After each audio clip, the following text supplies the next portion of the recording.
ఇప్పుడు ప్రారంభం కానున్నది ఈ దేశం యొక్క పెద్ద విచారణ. ఆప్కీ అదాలత్ రజత్ శర్మ తోటి.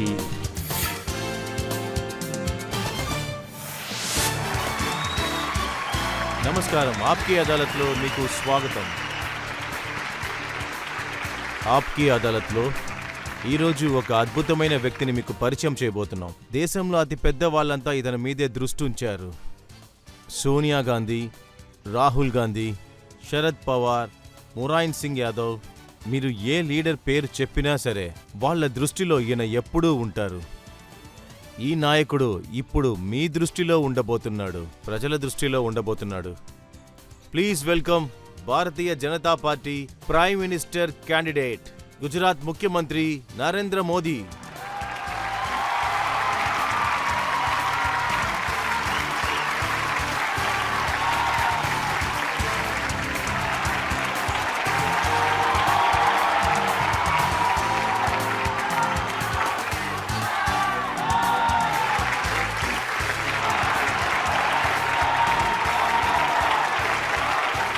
నరేంద్ర మోదీ గారి మీద జరగబోయే వాటి విచారణకి జడ్జిగా వచ్చింది. జేఎన్ఏ ప్రొఫెసర్గా ఉన్నారు. విచారక్, థింకర్ డాక్టర్ పుష్పేష్ పంత్.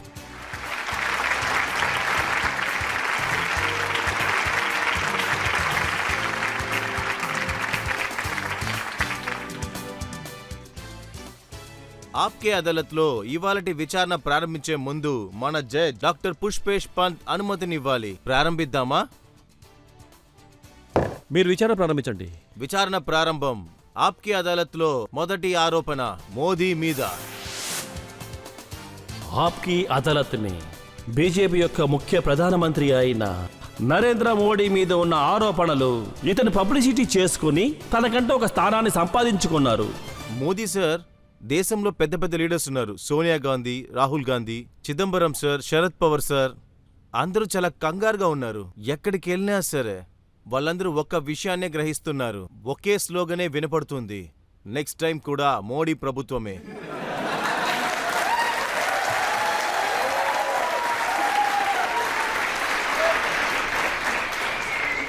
ఈ మాట వల్ల ఎవరికైనా టెన్షన్ వస్తుందంటే వాళ్ళ తెలియనితనాన్నే చూపిస్తుంది. వాళ్ళ తెలివితేటలను అది చూపించలేదు. సోనియా మేడం మీ గురించి చెప్పిన విషయం ఆమెం చెప్తుందంటే దేశం మూలమూలల్లో పబ్లిసిటీని తీసుకెళ్లి చేర్చి అందరికీ ఇతనే జబ్బని చెబుతున్నారు. ఇతన్ని ఒక పెద్ద లీడర్ లాగా పబ్లిసిటీ చేస్తున్నారు. ఇప్పుడు ఢిల్లీని బ్లాక్ మ్యాజిక్ వాళ్ళు పట్టుకొని ఉంచారు. అక్కడ బ్లాక్ మ్యాజిక్ జరుగుతుంది. అంతా మాయమైపోయారు. ఒక్కరు కూడా కనపడతలేదు. వీళ్ళందరూ యువకుల పనుల్నే పీకేశారు. దేశంలో ఉన్న బొగ్గే కనపడకుండా చేశారు. ఎలక్ట్రిసిటీ కూడా కనపడకుండా చేశారు. ఎందుకు? ఖజానానే ఖాళీ చేశారు. అందువలన బ్లాక్ మ్యాజిక్ అంటే వీళ్ళు చేసే మ్యాజిక్కే అద్భుతంగా ఉంది. కానీ ఆమెం చెబుతుందంటే నరేంద్ర మోడీ ఒక సిచ్యువేషన్ని క్రియేట్ చేస్తున్నాడు. పెద్ద దేశభక్తుల్లాగే చూపించుకుంటున్నాడు. దేశభక్తిని నకిలీగా చూపించి పదవిని చేరుకోవాలనుకుంటున్నారు. మన దేశంలో 125 కోట్ల జనాభా ఉంది. అందరూ కూడా దేశభక్తులే. వీళ్ల దేశభక్తి వల్లనే మనం ఎవరి ముందు దిగిపోలేదు, ఎవరినీ దించి పైకెళ్ళలేదు. అందువలన నేను మిగతా వాళ్ల దేశభక్తి మీద సందేహపడను. అదే సమయంలో నేనే మహాదేశభక్తుడని కూడా చెప్పను.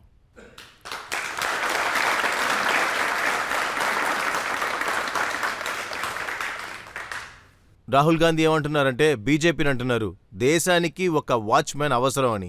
నేనేం చెప్తున్నానంటే దేశానికి కోట్లల్లో వాచ్మెన్ అవసరం. ఒకరితో ఏం చేస్తాం? పర్వాలేదు, నేను మాట్లాడేది కూడా వీళ్ళు జాగ్రత్తగా వింటున్నారు.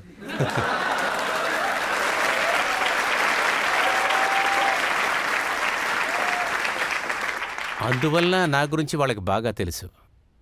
125 కోట్ల వాచ్మెన్ వచ్చారంటే దాని మధ్యలోనే వీళ్ళకి కావాల్సిన పనులు వీళ్ళు చేసుకుంటున్నారు. ఒక వాచ్మేనే ఎప్పుడూ ప్రాబ్లమ్స్ క్రియేట్ చేస్తుంటాడు. ఇది వాళ్ళకి బాగా తెలుసు. ఇక్కడ నాకున్న సమస్య ఏంటంటే 125 కోట్ల వాచ్మెన్ ఉంటే వీళ్ల మీద మోడల్స్ స్కామ్ నింద ఒకటి ఉంది కదా. కార్గిల్లో ఉన్న విధవరాళ్ల ఇళ్ళని వీళ్ళు తీసేసుకున్నారు. వీళ్ళనంతా వాచ్మెన్ చేయగలమా? వీళ్ల మీద ఆరోపణలు ఎక్కువ ఉన్నాయి. రాజస్థాన్, హర్యానాలో ఉన్న రైతుల భూములను లాక్కున్నారు. ఈ దొంగలు కూడా మనతోనే వాచ్మెన్లా ఉంటారా? ఇదే జరుగుతుంది అంటే వీళ్ల గురించి ఒక విషయం చెప్పొచ్చు. పాలు కాపలా కాయటానికి వీళ్ళు పిల్లిని పెడతారు. ఇదిగో చూడండి, మీ స్లోగన్లో, మీ పబ్లిసిటీలో ప్రొపగండగా ఎప్పుడు ఒక్క విషయం మాత్రమే కనిపిస్తుంది. అందులో వాళ్ళు ఏం చెప్తున్నారు? ఒకటి శక్తి అందరి చేతులు పట్టుకుని ఒకటిగా కలుపుతుంది. కానీ జరిగేదేంటి? దొంగతనం చేసి బ్రతకాలి, అబద్ధమే మాట్లాడాలి.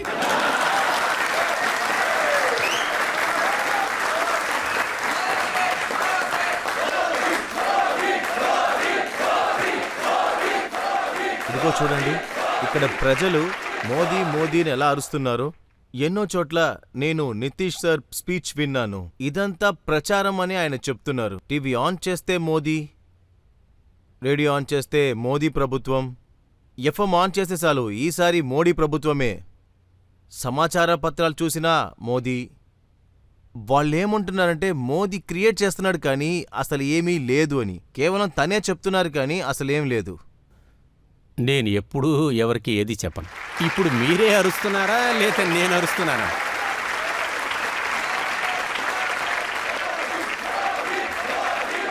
మీకెవరైనా నేర్పించారా?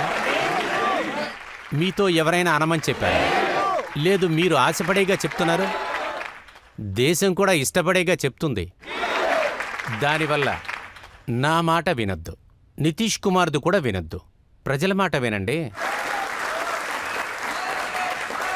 చూడండి, ఇక్కడ ప్రజల మొబైల్ ఫోన్స్ ఉన్నాయి, నా దగ్గర మొబైల్ ఫోన్స్ ఉన్నాయి. ఇందులో నేను మెసేజ్లోకి వెళ్తాను. మెసేజ్ ఏమొస్తుందని నేను మీకు చెప్తాను, ఎలా పబ్లిసిటీ వ్యాపిస్తుందని. మెసేజ్ వచ్చి, ట్వింకిల్ ట్వింకిల్ లిటిల్ స్టార్, ఇకపై మోదీ సర్కారు.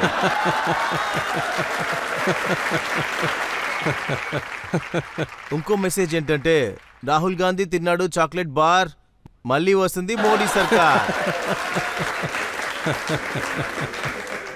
ఇంకో మెసేజ్ ఏంటంటే, పొరోటాతో పాటు చికెన్ సేర్వా, మళ్ళొచ్చేది మోడీ గారే. ఇంకో మెసేజ్, గుండె కొట్టుకుంటుంది మోడీయే పీఎం అవుతారని. పొలిటికల్గా కూడా ఒకరు పంపించారు. సోనియా గారు మన్మోహన్తో చెప్పారు, ఇప్పుడన్నా మౌనాన్ని ఛేదించండి సర్దార్.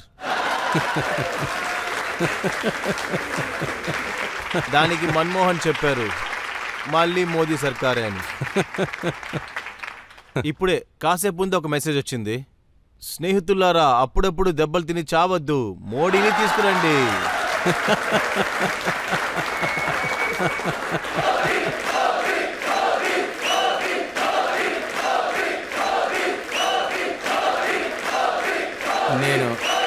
నేనొచ్చి ఈ దేశం యొక్క జనరేషన్ క్రియేషన్ ఉంది కదా, నేను వాళ్ళని మనస్ఫూర్తిగా ఆశీర్వదిస్తున్నాను. నాకు చాలా నమ్మకం ఉంది. ఈ సోషల్ మీడియా మాత్రం లేకుండా ఉండుంటే దేశంలో ఇటువంటి క్రియేటివిటీ ఖచ్చితంగా బయటకు తెలిసేది కాదు. అఖిలేష్ యాదవ్ ఇక్కడికి వచ్చారు. ఆయన మా దగ్గర చెప్పారు, నరేంద్ర మోదీ ఈ ప్రచారం, ఆయన ప్రభుత్వం ఇదంతా సృష్టించడానికి అమెరికన్ ఏజెన్సీని హైర్ చేశారంట, అలాగే వాళ్ళకి 1000 కోట్లు ఇచ్చారంట. ఒకటేంటంటే, ఇటువంటిది నేనేదీ చేయలేదు, ఇటువంటి కంపెనీ ఏదీ నేను నడపలా, అదీ కాకుండా ఇటువంటి కంపెనీ నేను మీట్ చేయలేదు. ఈ అబద్ధాలు చాలా సంవత్సరాలుగా తిరుగుతూనే ఉన్నాయి. చాలా మంచిదేంది ఇప్పుడు ఈ ప్రశ్నను మీరు నన్ను అడిగేశారు. నాకు కూడా నిజం చెప్పడానికి ఒక సందర్భం దొరికింది. ఇప్పుడు నిజంగానే 1000 కోట్ల రూపాయలతో నేను ఒక కంపెనీ పెట్టుంటే, ఒకవేళ ఈ కంపెనీ విషయాలు పేపర్లో ప్రింట్ అయ్యి వచ్చాయి కదా, ఎందుకంటే దానికే కదా పవర్ ఎక్కువ, ఏది ప్రింట్ చేయాలి ఏది చేయకూడదు. దీనికేం సమాధానం చెప్తారు? కాంగ్రెస్ పార్టీలో ఒక లీడర్ ఉన్నారు, అతని పేరు అనంత్ శర్మ. ఆయన ప్రెస్ కాన్ఫరెన్స్ పెట్టారు. ఆయన ఏమన్నారంటే భారతీయ జనతా పార్టీ మరియు మోడీ పబ్లిసిటీకి 10,000 కోట్ల రూపాయలు ఖర్చు పెట్టారని. మొదటిగా ఆనంద్ శర్మ ఒక పని చేసి ఉండాలి. ఎలక్షన్ కమిషనర్కి లెటర్ రాసి ఉండాలి. తర్వాత విషయం, ఆయన ఎన్ఫోర్స్మెంట్ డిపార్ట్మెంట్ అని ఒకటి ఇక్కడుంది, వాళ్ళకి ఆయన రాసుండాలి. ఈ 10,000 కోట్లు ఎక్కడి నుంచి వచ్చింది, ఎవరిచ్చారు, దాన్ని ఎంక్వైరీ చేయమని చెప్పాలి. అదైనా చేస్తారా? వీళ్ళ గురించి చెప్పేది ఏదీ లేదు. వాళ్ళ గవర్నమెంట్ ఓడిపోయింది. ఏం చెయ్యాలో కూడా ఇప్పుడు వాళ్ళకి అర్థం కాలేదు. నేనే ఐడియా ఇస్తాను, లేకపోతే ఈ పనైనా చెయ్యండి. ఇప్పుడు మీరే చూడండి, 40 రోజులు బ్యాలెన్స్ ఉంది. ఫుల్ గవర్నమెంట్ మిషనరీని వేయండి. అన్ని నిజాల్ని కూడా మీరు బయటికి తీసుకురండి. నేనే ఆనంద్ శర్మ గారిని రండి అని పిలుస్తాను. ఎంత తొందరగా కుదురుతుందో అంత తొందరగా దీన్ని చేయండి. సరే, ఎలక్షన్ కమిషన్కి ఏదైనా అడ్డంకులు రావచ్చు, ఇదంతా మనం చేయగలమా అని వాళ్ళు కూడా ఆలోచించవచ్చు. కావాలంటే నేనే ఎలక్షన్ కమిషన్కి రాసిస్తాను. ఆనంద్ శర్మ అలాగే సోనియా గారి గవర్నమెంటు ఏవేవి మోదీ గారి గురించి తెలుసుకోవాలో ధారాళంగా చేసుకోవచ్చు. నాకు సంతోషమే. కానీ రాహుల్ గాంధీ ఏమంటున్నారంటే, మోడీ ఎలాంటి వ్యక్తి అంటే అతను బట్టనెత్తి వాడికి దువ్వెనమ్ముతాడు. నేను టీ అమ్ముతూ ఉన్నాను. దువ్విన్లు నేను ఎప్పుడూ అమ్మలేదు. కానీ నేను ఇవన్నీ చేయగలను. ఈ విషయాలన్నీ వీళ్ళకి తెలిసాయి కదా, అదొక్కటే నాకు చాలు. ఇదే నా విజయం. మరి ఇదేంటి? ఇది నిజమే కదా. 2009లో అన్ని పబ్లిక్ మీటింగ్స్లో రాహుల్ గాంధీ చెప్పారు, ఒక బుడగ ఎగిరిందని. ఇండియా షైనింగ్ అనే బుడగ పైకి ఎగిరింది, అది పేలిపోయింది. 2014లో మళ్ళీ ఇంకో బుడగను తీసుకొస్తారా మీరు? ఆ బుడగలో కూడా మీరు ఎక్కువగా గాలి నింపి దబదబా వదులుతారంట. ఆయన ఏమంటున్నారంటే, ఎలక్షన్ రిజల్ట్ వచ్చిన వెంటనే ఈ బలూన్ కూడా పేలిపోతుందని. 2002లో గుజరాత్లో ఎలక్షన్ జరిగినప్పుడు కాంగ్రెస్ ఫ్రెండ్స్ అందరూ ఇదే చెప్పారు. 2007లో గుజరాత్లో కాంగ్రెస్ గెలిచినప్పుడు ఇదే చెప్పారు. 2012లో గుజరాత్లో కాంగ్రెస్ ఎలక్షన్ జరిగింది, అప్పుడు కూడా కాంగ్రెస్ వాళ్ళు ఇదే చెప్పారు. వాళ్ళ బలూను పగిలిపోవటం లోకానికే తెలుసు. దానివల్ల మొదటిసారిగా గుజరాత్లో వాళ్ళు ఫ్రెండ్లీ మ్యాచ్ నాతో ఆడారు. అదేంటంటే, ప్రైమరీ మ్యాచ్లో మొత్తంగా పడిపోయారు. ఇప్పుడు ఫైనల్కి వచ్చారు, ప్రజలే నిర్ణయించనండి.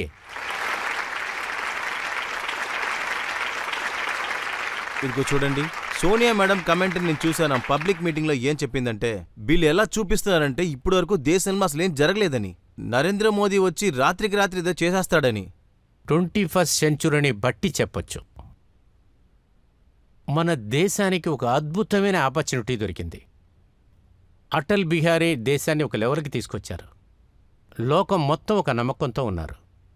అదేంటంటే, ఇండియా ఇక పైన టేకాఫ్ చేస్తుంది, దేశం ముందుకు వెళుతుంది. గ్లోబలైజేషన్కి సంబంధించిన ఈ యుగంలో ఇండియా బలమైన దేశంగా నిలబడుతుందని ఎదురుచూశారు. కానీ హఠాత్తుగా టేకాఫ్ చేయటం అలా ఉంచండి, రన్వేలోనే కొలాప్స్ అయిపోయాం. దాని కారణంగా దేశానికి ఎన్నో నష్టాలు ఏర్పడ్డాయి. అటువంటి సందర్భంలోనే నేను చెప్పాను, ఎన్నో సందర్భాలు వచ్చాయి. మీరే నాకు చెప్పండి, ఇటువంటి ఒక దేశాన్ని చూశారా? అదేంటంటే గోధుమలు విదేశాలకి పంపిస్తాం, తర్వాత చపాతీని బయట నుంచి కొనుక్కుంటాం. ఇటువంటి దేశాన్ని చూశారా? మన ఐన్ని విదేశాలకి పంపిస్తాం, తిరిగి స్టీల్ మనం కొనుక్కుంటాం. దీన్నేమంటారు? ఈ దేశం ఎవరి దగ్గర 20,000 మెగావాట్ ఎలక్ట్రిసిటీ వర్క్షాప్ మూసేసి పడుంది. ఇంకొక పక్క బొగ్గు ఫ్యాక్టరీలు మూసేసి ఉన్నాయి. ఎందుకోసం అవి మూసున్నాయి? ఫైల్ కనపడతలేదంట. సుప్రీంకోర్టుకి వెళ్ళి గవర్నమెంట్ చెప్తుంది ఫైల్ కనపడతలేదని. వాళ్ళకి సంబంధించినంతవరకు ఫైల్ కనపడతలేదు, కానీ ఇక్కడ దేశం లైఫే పోయిందే. దీని కారణంగా మన దగ్గర బొగ్గు అనేది ఉండుంటే ఆ ఎలక్ట్రిక్ ఫ్యాక్టరీ రన్ అయ్యేది. ఎలక్ట్రిసిటీ దొరికుంటే చిన్న చిన్న ఉద్యోగాలు జరిగాయి. చిన్న చిన్న ఉద్యోగాలు జరిగితే చిన్న చిన్న వాళ్ళకి ఉద్యోగాలు దొరికాయి. దేశంలో ఉన్న జీడిపి వాళ్ళ కిందకి దిగింది. అది అంతగా దిగేది కాదు. ఈ సమస్యల్నే మేము బయట చెప్తున్నాం. కానీ వాళ్ళ మనసుల్లో ప్రశ్నలు పుడుతున్నాయి. చెప్పాలంటే వాళ్ళకి ఇవన్నీ సమస్యలు కాదు. అదేంటంటే పని చేస్తున్నామా లేదా అని చూడరు. వాళ్ళ సమస్యే అసలు 4 తరాలుగా మనం ఈ దేశాన్ని ఏలుతూ వస్తున్నాం. 60 సంవత్సరాలుగా ఈ దేశ అధికారం మన చేతిలో ఉంది. కానీ ఈ టీ అమ్మేవాడు మనకు సవాల్ విసురుతున్నాడు. దీన్ని వాళ్ళు తట్టుకోలేకపోయారు. ఇది ప్రజాప్రభుత్వ దేశం. ఒక సాధారణమైన చంటి బిడ్డ కూడా అధికారంగా ప్రశ్నలు అడగొచ్చు. వీళ్ళని ప్రశ్నలు అడిగితే అది వాళ్ళకి నచ్చదు. వాళ్ళకి అదే పెద్ద సమస్య. ఇక్కడున్న సమస్య వేరే అండి.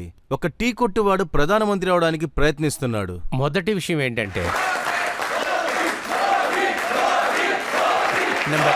నెంబర్ 1, నా జీవితానికి అని ఒక లక్ష్యం ఉంది. ఇవాళ మీ న్యాయస్థానం మూలంగా నేను ఆ విషయాన్ని మీకు చెప్పాలనుకుంటున్నాను.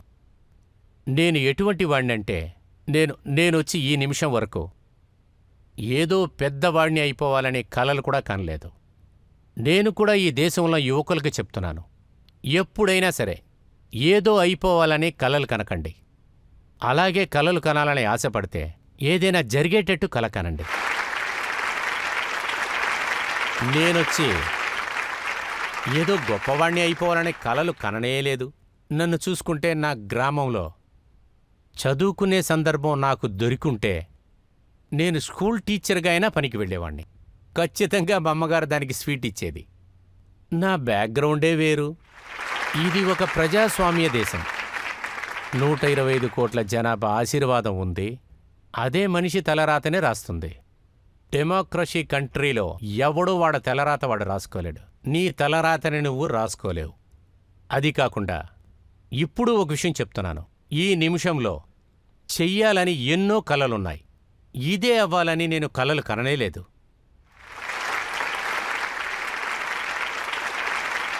నేను మీ మాటతో ఫుల్లుగా ఏకీభవిస్తున్నాను. దేశంలో ఉన్న ప్రజలే డిసైడ్ చేస్తారు ఎవరు పీఎం అవ్వాలి, ఎవరు ఎలక్షన్లో గెలవాలి. ఇప్పుడు ఎలక్షన్లు వస్తే అంతా బయటకు వచ్చేస్తుంది. కానీ మీ మీద ఇక్కడ ఇంకా మరెన్నో ఆరోపణలు ఉన్నాయి. ఇక్కడ ఒక చిన్న బ్రేక్ తీసుకుందాం. బ్రేక్ తర్వాత మీ ఆప్కే అదాలత్లో మీ నరేంద్ర మోదీ ఆయన మీద ఉన్న ఆరోపణలు.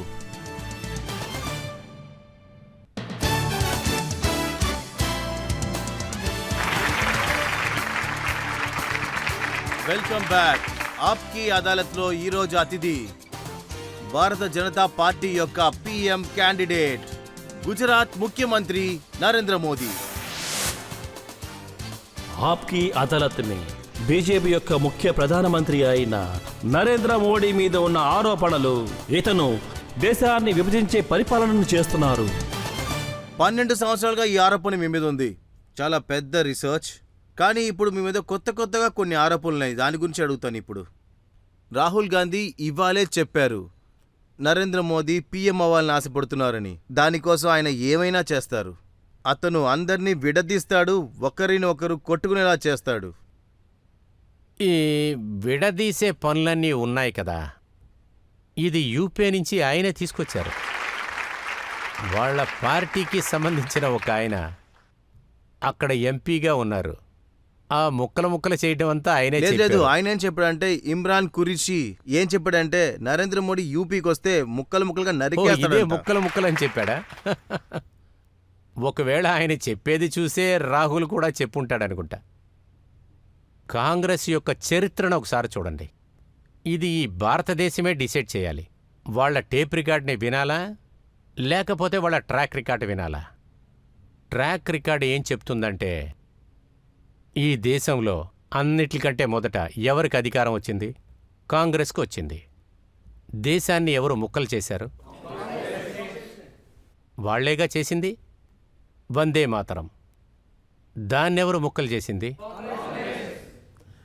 మన దేశంలో జాతి అనే విషయాన్ని ఎవరు చిమ్మారు?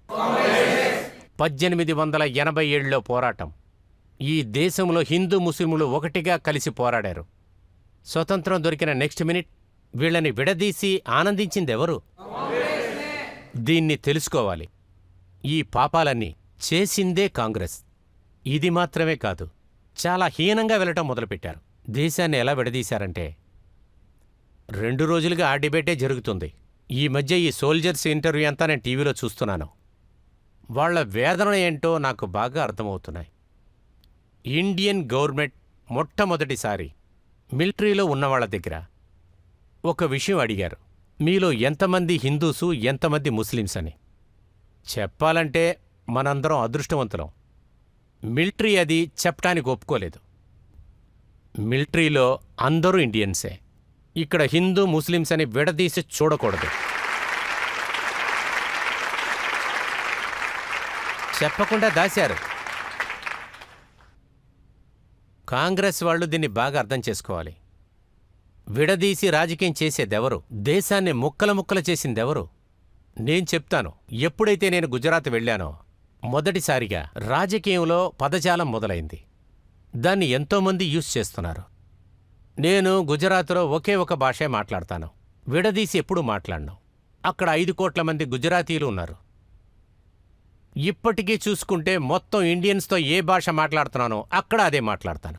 ఆయన అటువంటి వాడు, ఈయన ఇటువంటి వాడు, ఇటువంటి పదజాలాన్ని నేను వాడను. అటువంటి పదజాలం పోగొట్టాలని ప్రయత్నించాను. ఇవాళ మీరు అన్ని స్టేట్లకి వెళ్ళి చూడండి, అందరూ ఒకే విధంగానే మాట్లాడుతూ ఉన్నారు. ఇప్పుడు నేను ఒక ఉదాహరణ ఇస్తాను మీకు. మీరు కాంగ్రెస్ని బాగా ఉతికారేస్తున్నారు. ఉమర్ అబ్దుల్లా, ఈయన జమ్మూ కాశ్మీర్ సీఎం. ఆయన అన్నది చెప్తాను. ఆయన ఒక పెద్ద ఆరోపణని చెప్పారు. ఆయనేమన్నారంటే నరేంద్ర మోదీ పంజాబ్ వెళ్లారు, అక్కడ ఒక సర్దార్ విందులో పాల్గొన్నారని. అరుణాచల్ ప్రదేశ్కి వెళ్తే వాళ్ళ టోపీని వేసుకుంటున్నారని. అస్సాంకి వెళ్తే వాళ్ళ దుస్తులు ధరిస్తున్నాడని. కానీ ఇమాం సాబ్ టోపీ వేయడానికి ప్రయత్నించినప్పుడు ఆయన వెనకడుగు వేశారు. నేనొచ్చి ఇవాళ్ట వరకు గాంధీజీ టోపీ వేసుకొని నా కళ్ళతో నేను చూడలేదు. నేనొచ్చి సర్దార్ వల్లభాయ్ పటేల్ని ఇటువంటి టోపీ వేసుకొని ఆయన ఫోటో తీసినట్లు నాకు తెలీదు. నేను పండిట్ నెహ్రూ గారిని ఎప్పుడూ కూడా ఇలా టోపీ వేసుకొని నేను చూడలేదు. ఇది వచ్చి ఇండియన్ రాజకీయంలో ఒక డ్యామేజ్. దీన్ని నేను ఎలా చూస్తున్నానంటే ఎదగటం కోసం ఏవైనా చేస్తున్నారు. నాకు అలాగే అనిపిస్తుంది.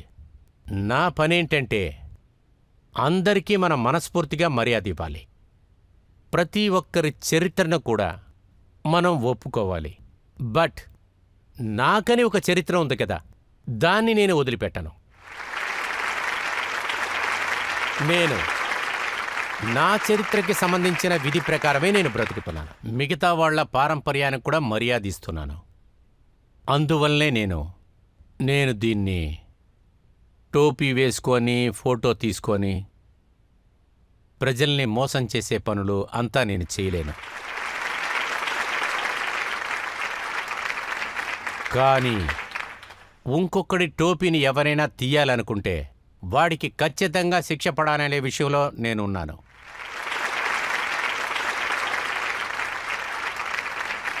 అది ఏ సముదాయానికి సంబంధించిన టోపీ అయినా సరే, అది ఎవరికి సంబంధించిందైనా సరే, దాన్ని ఎవరైనా కించపరిస్తే కించపరిచిన వాణ్ణి ఖచ్చితంగా శిక్షించే తీరాలి. అది అధికారంలో ఉన్నవాడి బాధ్యత అవుతుంది. దాన్ని నేను చేసి తీరుతాను.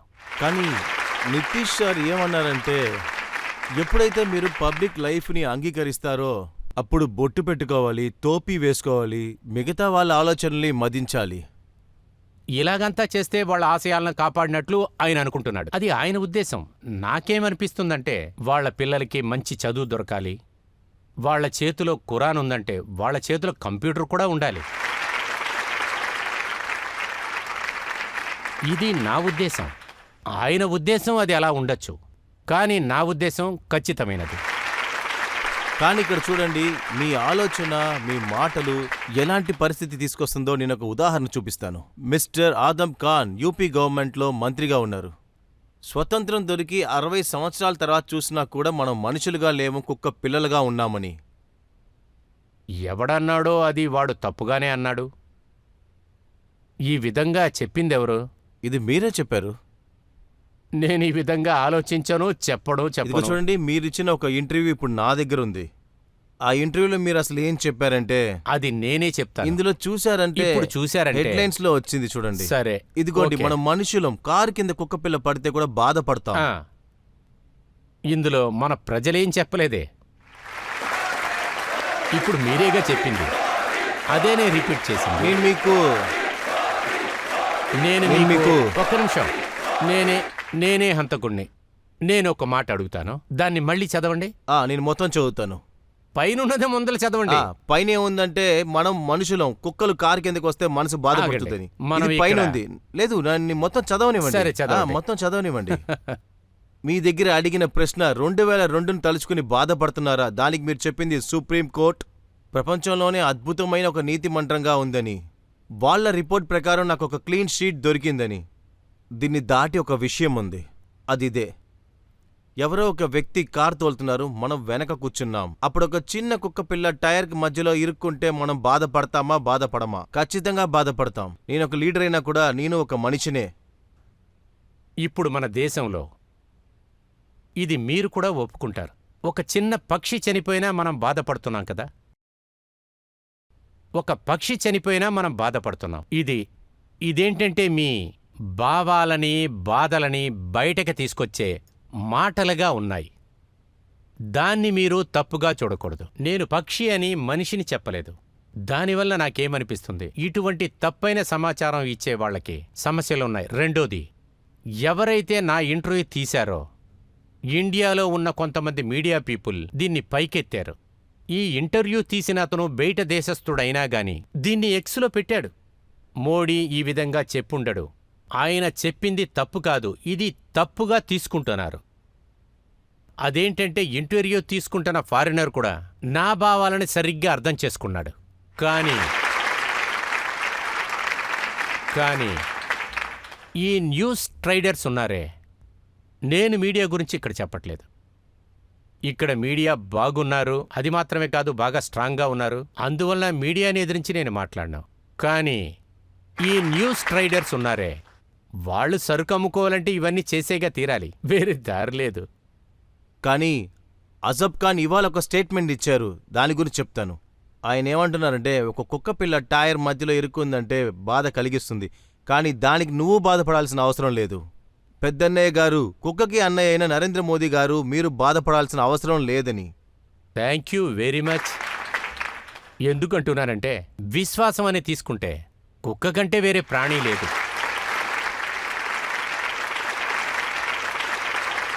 అది కాకుండా నేను ప్రౌడ్గా ఫీల్ అవుతున్నాను. ఈ విషయాన్ని తలుచుకొని పొంగిపోతున్నాను. అదేంటంటే, నా దగ్గర ఆ నీతి ఉందని. అది అతను చూశారు, అది నా దేశానికి ఉపయోగపడుతుంది.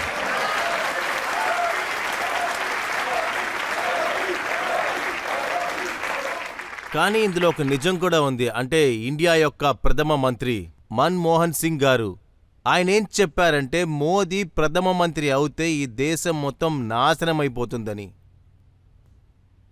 నాకు తెలిసి ఆయన ఏ పార్టీలో ఉన్నారో ఆ పార్టీయే నాకు చెప్పారు. పిఎంగా ఉంటూ ఇటువంటి విషయాలు మాట్లాడకూడదని. వాళ్ళ కేబినెట్ మంత్రి కూడా ఇది చెప్పారు, పిఎం ఇలాగంతా మాట్లాడుండకూడదని.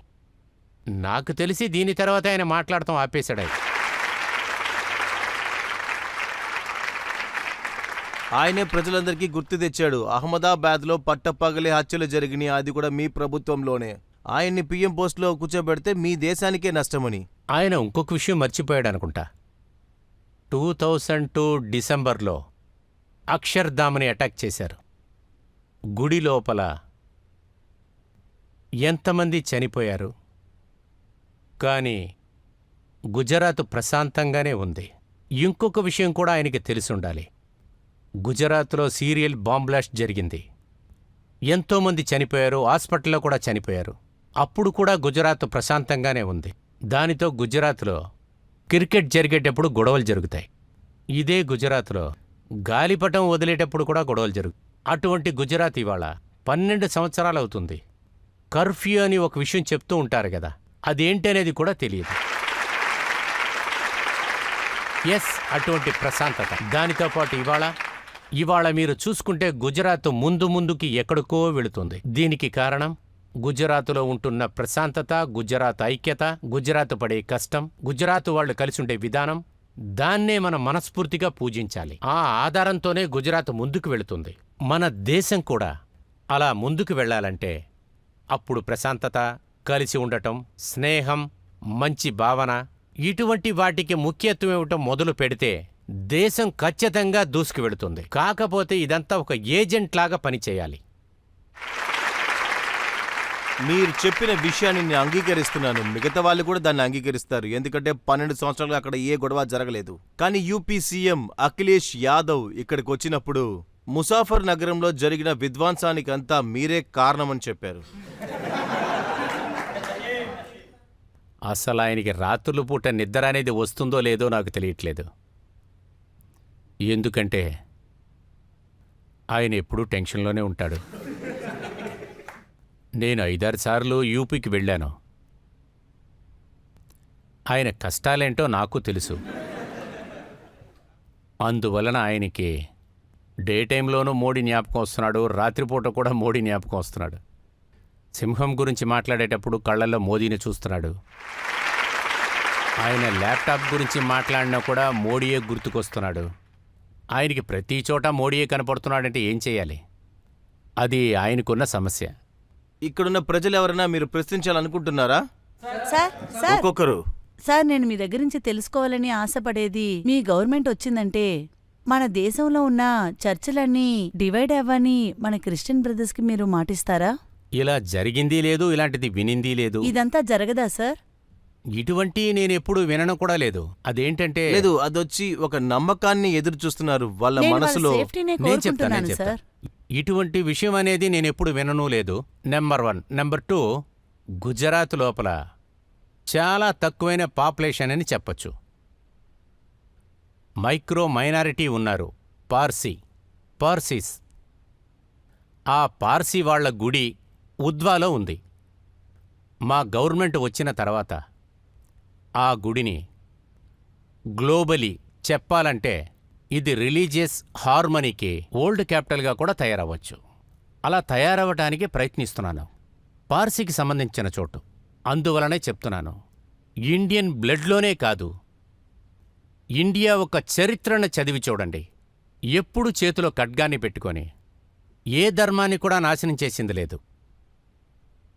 మన దేశం అటువంటిది. అదే చెప్తూ ఉంటారు, వాడి దేవుడు, వీడి దేవుడు, ఆ దేవుడు. ఇటువంటి ఉద్దేశాలు లేవు. నా ఉద్దేశాలేంటంటే దేవుడు ఒక్కడే. దానితో పాటు అది పొందగలిగే దారులే వేరువేరు. అటువంటి దారులన్నీ దేవుడి దగ్గరికి తీసుకువెళ్ళి చేరుస్తాయి. అందుకే చెప్తున్నాను, వీడు గొప్పవాడు, వీడు లేనివాడు, ఇది కావాలి, ఇది వద్దు. ఇండియన్ కాన్స్టిట్యూషన్ దీనికంతా ఎప్పుడూ తోడ్పడదు. మన దేశంలో సంప్రదాయాలు వివాదంగా ఎప్పుడూ మారవు. మనం ధర్మాన్ని పాటించేవాళ్ళం, కానీ ఈ జాతి వేరుపాటు మన దేశంలో ఎప్పుడూ జరగదు. అందుకే చెప్తున్నాను, భారతీయ జనతా పార్టీ యొక్క మోటివో ఏంటంటే సర్వపంథ సమభావ్.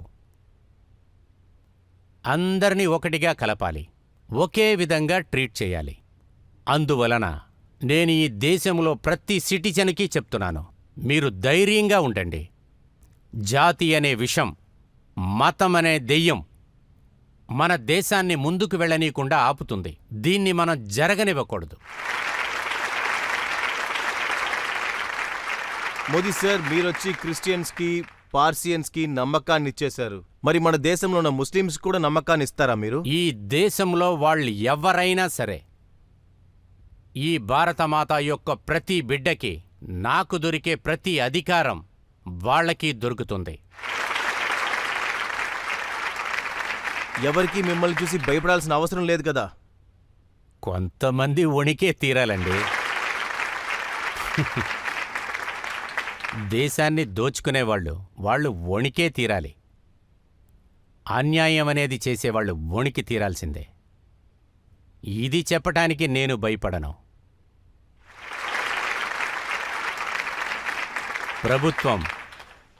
ప్రభుత్వం అనేది సాధారణంగా రాదు. మన ఇష్టానికి ఎవ్వరూ నడుచుకోలేరు. అక్కడ చట్టం అనేది కరెక్ట్గా ఉండాలి. ప్రజలకి సురక్షత ఉందని తెలియజేయాలి. ఈ దేశంలో ధైర్యంగా బ్రతకొచ్చనే నమ్మకం రావాలి. అదొక్కటే ఇక్కడ లేదు. అదే కదా సమస్య. ఎందుకు లేదంటే దానికి కారణం చట్టానికి భయపడతలేదు, సిస్టమ్ సరిగ్గా లేదు, ఆఫీసర్ భయం లేదు. మీరు మీ ఇంట్లో కూడా కొంచెం డిసిప్లిన్గా ఉండాలి కదా. డిసిప్లిన్గా ఉండటం తప్పంటే దేశాన్ని బాగు చేయటానికి ఈ తప్పు కూడా నేను చేస్తాను. ఇప్పుడు ఒక చిన్న బ్రేక్ తీసుకుందాం. బ్రేక్ తర్వాత మోదీ గారి దగ్గర ప్రశ్నల మీద ప్రశ్నలు ఆప్కి అదాలత్లో.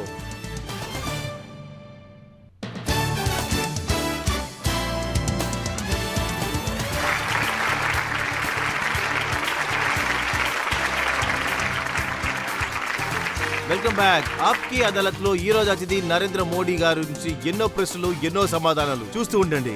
ఆప్కి అదాలత్లో నెక్స్ట్ ఆరోపణ. ఆప్కి అదాలత్ని బీజేపీ యొక్క ముఖ్య ప్రధానమంత్రి అయిన నరేంద్ర మోడీ మీద ఉన్న ఆరోపణలు, ఇతను గుజరాత్ని అభివృద్ధి చేస్తున్నానని చెప్పిన మాటలు, ఇతను చెప్పినవన్నీ అబద్ధాలు. మోదీ గారు గుజరాత్ డెవలప్మెంట్ గురించి అన్ని చర్చలు జరుగుతున్నాయి. ములాయం సింగ్ యాదవ్ ఆయనకి నరేంద్ర మోడీ గారి దగ్గర నుంచి తెలుసుకోవాలంట. యూపీ లాగే గుజరాత్లో కూడా ఫ్రీ ఎడ్యుకేషన్ ఉందా, ఫ్రీ హాస్పిటల్ ఉందా, ఫ్రీ అగ్రికల్చర్ ఉందా? ఆయన ఇంకా కొన్ని ప్రశ్నలు అడిగి ఉండొచ్చు. ఫ్రీ రౌడీజం ఉందా? ఫ్రీగా అమాయకులను చంపొచ్చా? ఇది కూడా ఆయన అడిగి ఉండొచ్చు కదా. ఆయన మీరు చెప్పారని ఏం చెప్తున్నారంటే గవర్నమెంట్ నడపడానికి 36 ఇంచు ఛాతీ కావాలని. నేను ఆయనకి ఏం చెప్పానంటే, ముందుగా ఆయన ఏం చెప్పారంటే ఉత్తరప్రదేశ్ వచ్చి గుజరాత్లాగా అవ్వదంట. దానికి నేనేం చెప్పాను ఫ్రెండ్,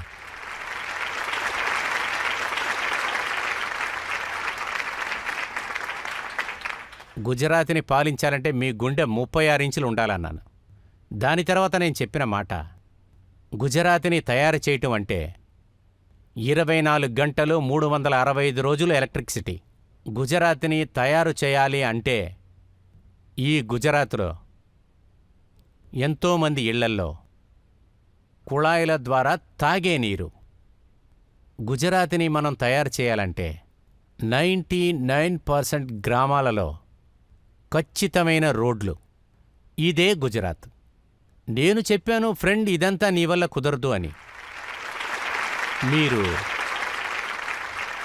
మీరు జాతి మత భేద రాజకీయాలు చెయ్యండి, అది తప్పితే ఏది కానీ చేయలేరు రాహుల్ అన్నాను. గాంధీ ఏమంటున్నారంటే గుజరాత్ లో మీరు ఒక ఇమేజ్ ని క్రియేట్ చేశారని. ఎలక్ట్రిసిటీ, వాటర్, డైలీ వేజెస్ ఇవన్నీ మార్కెటింగ్ చేశారని.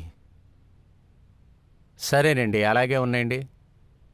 నేను ఢిల్లీకి వచ్చి మార్కెటింగ్ చేస్తాను, బెంగాల్కి వెళ్ళి మార్కెటింగ్ చేస్తాను, అస్సాంలకు వెళ్ళి చేస్తాను అనుకుందాం. గుజరాత్ ప్రజల ముందు మార్కెటింగ్ అంతా చెల్లుబడి అవ్వదు కదా.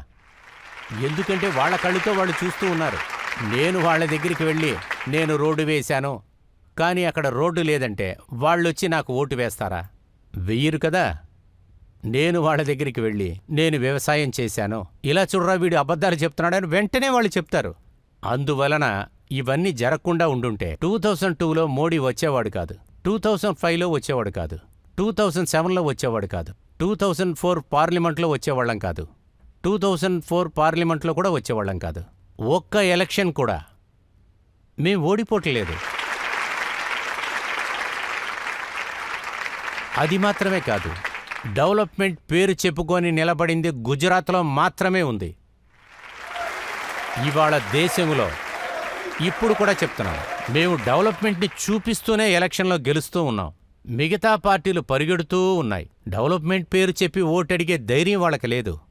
ఎందుకంటే వాళ్ళకి తెలుసు ఇదొక పెద్ద బాధ్యత అని, సమాధానం చెప్పి తీరాలి అని.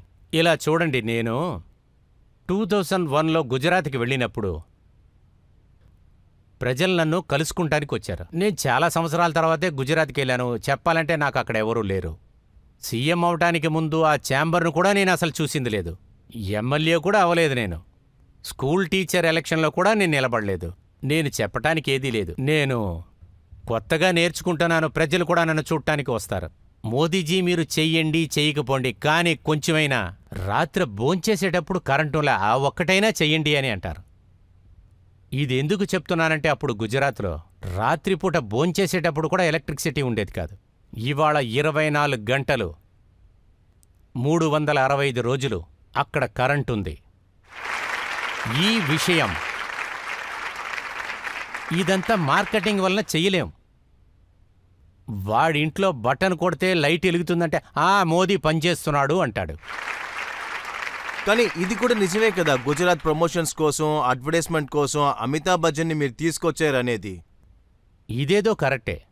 ఆ అమితాబ్ బచ్చన్ కాంగ్రెస్ పార్టీలో ఉన్నారు, సమాజ్వాద్ పార్టీలో కూడా ఉన్నారు. అది మీకు తెలుసు ఇలా కదా? చూడండి, మోడీకి అవతలవాడికి ఏంటి వ్యత్యాసం?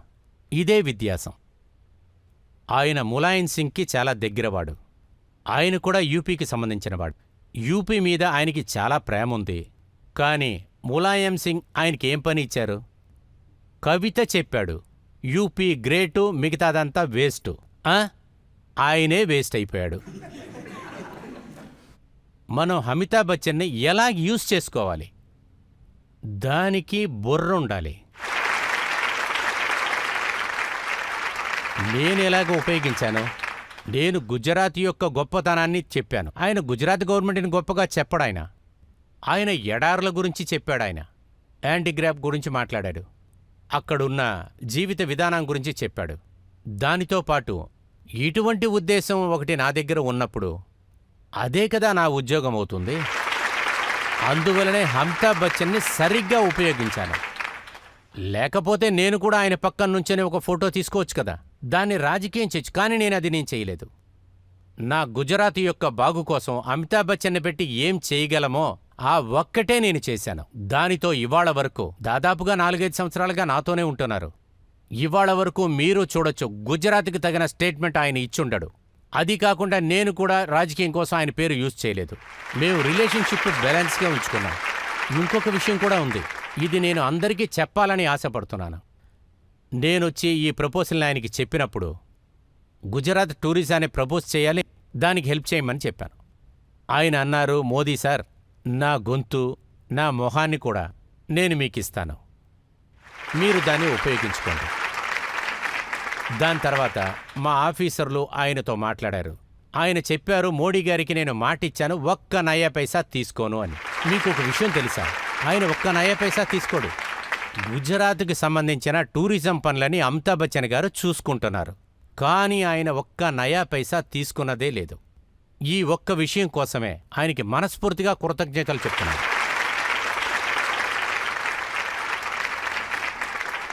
మేమేం అనుకున్నామంటే గుజరాత్ గవర్నమెంట్ నుంచి చాలా డబ్బులు సంపాదిస్తున్నారని. లేదు, ఇదే ప్రాబ్లమే.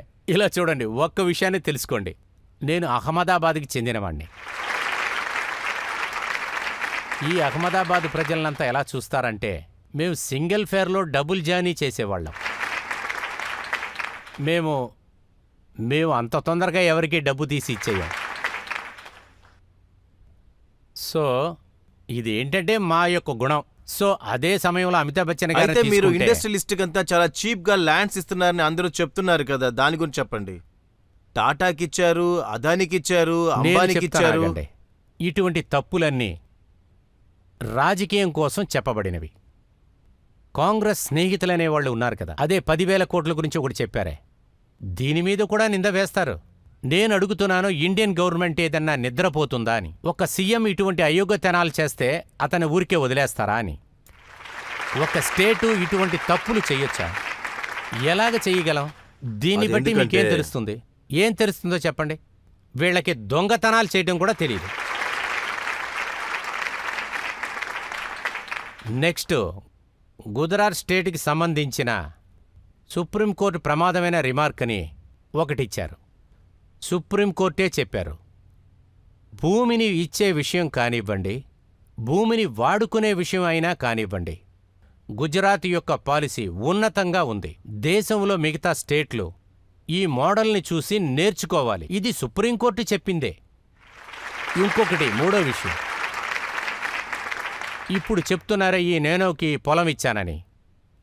నేనోకి 1 ఇంచి ప్లేస్ కూడా గవర్నమెంట్ ఇవ్వలేదు.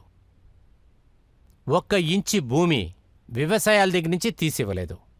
అది వ్యవసాయదారుల వచ్చి- దగ్గర నుంచి లాక్కుని వాళ్ళకి ఇచ్చినట్టు. అవును, వాళ్ళు అలాగే చెప్తున్నారు. వీళ్ళకేం తెలియదు. వాళ్ళు అలాగే వాగుతూ ఉంటారు. సుప్రీంకోర్టు నా మాట విని అలా చేస్తుందా? ఇంకొక విషయం కూడా ఉంది. మార్కెట్ రేటు కంటే ఎక్కువ డబ్బులు తీసుకొనే స్థలాన్నిచ్చాం. ఇంకొక విషయం, గుజరాత్ స్టేట్ ఉంది. ఇది పాలసీ డివెన్ స్టేట్. రూల్స్ రాయబడ్డాయి. మీరు కూడా వెళ్ళారంటే మీకు అదే లాభాలు దొరుకుతాయి. అదేంటంటే ఒక బిజినెస్ మ్యాన్కి దొరికే లాభమే అదే మీకు దొరుకుతుంది. కానీ రాహుల్ గాంధీ ఏమంటున్నారంటే గుజరాత్ విషయాలు ఏవి బయటికి రావు, ఎందుకంటే అక్కడ ఆర్టీఐ లేదని, పెద్ద అధికారాన్ని ప్రజలకి అతనే ఇచ్చారని. ఇలా చూడండి, రాత్రుంపగుళ్ళు ఇదే వాగుతూ ఉన్నాడు. ఈ చట్టాన్నిచ్చాం, అది ఇచ్చాం, ఇది ఇచ్చాం. కొంచెం దీనికి బదులు చెప్పండి. మీ చట్టం కాశ్మీర్లో చెల్లుబడి అవుతుందా? ఆర్టీఐ యాక్ట్ కాశ్మీర్లో ఉందా లేదా? యాంటీ కరప్షన్ యాక్ట్ కాశ్మీర్లో ఉందా లేదా? రైట్ టు ఎడ్యుకేషన్ కాశ్మీర్లో ఉందా? బాబు, ముందుగా నీ వీపులో ఉన్న మట్టి చూసుకో, తర్వాత అవతలవాడి గురించి మాట్లాడు. ఇంకొక విషయం, గుజరాత్లో ఆర్టీఐ ఉంది. ఆర్టీఐ విషయంగా ఫుల్ ప్లెడ్జెడ్గా పని జరుగుతుంది అక్కడ. తర్వాత గుజరాత్ ఆర్టీఐకి ఆపోజిట్గా ఇంతవరకు ఒక్క రిపోర్ట్ కూడా వచ్చింది లేదు. ఈ జాతర రాజకీయం ఎక్కువగా మాట్లాడబడుతుంది.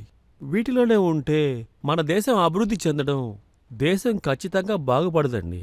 జాతి వేరుపాటు విషయం, ఇది సమూహాన్నే నాశనం చేస్తుంది.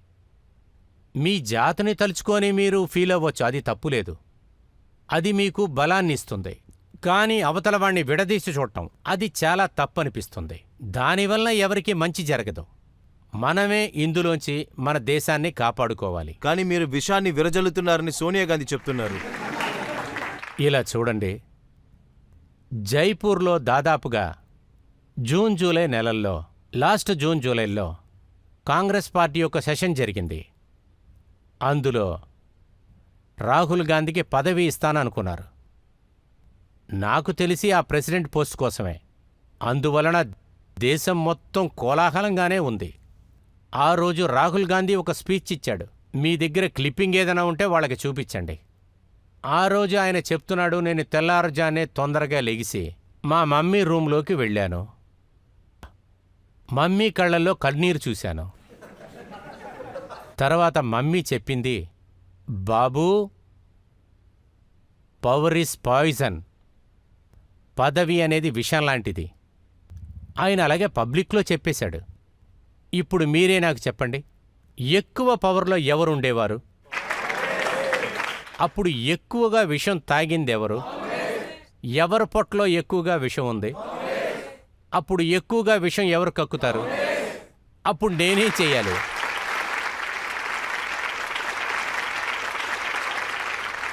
ఇదిగో చూడండి, ఇందులో ఉన్న నిజం ఏంటంటే ఇప్పుడున్న ఎలక్షన్ క్యాంపెయిన్ని చూశారంటే మౌలానా మద్ని ఒక మంచి విషయాన్ని చెప్పారు. నరేంద్ర మోదీ పేరు చెప్పి ఉన్న ముస్లిమ్స్ని భయపెడుతున్నారని. మీరు ఐకమత్యం గురించి మాట్లాడుతున్నారు, కానీ ఈ దేశం మీ పేరు చెప్పి విడదీయబడుతుంది. నా పేరు వల్ల ఏ ప్రాబ్లము రాదండి. ఇలా మాట్లాడుతున్నారు చూడండి, వీళ్ల వల్లే ప్రాబ్లం వస్తుంది. వాళ్లే కదా చెప్పుకుంటూ తిరుగుతున్నారు. ఇప్పుడు ఆయన ఏం చెప్పారు? మోదీ విడదీస్తున్నాడని ఆయన చెప్పలేదే. మాట్లాడేవాళ్లే విడదీస్తున్నారు, అలాగేగా చెప్తున్నారు. ఆయన ఏమంటున్నారంటే నరేంద్ర మోదీ అనే పేరుతో ముస్లింలని భయపెట్టవచ్చని. అలా ఏముందని మీ దగ్గర ముస్లింలు భయపడటానికి? గుజరాత్లో నేను కూడా చూశాను కదా, మోదీ అని పేరు చెప్పంగానే ముస్లిం అందరూ అలా ఉత్సాహంగా లేచి వచ్చి పని చేస్తున్నారే.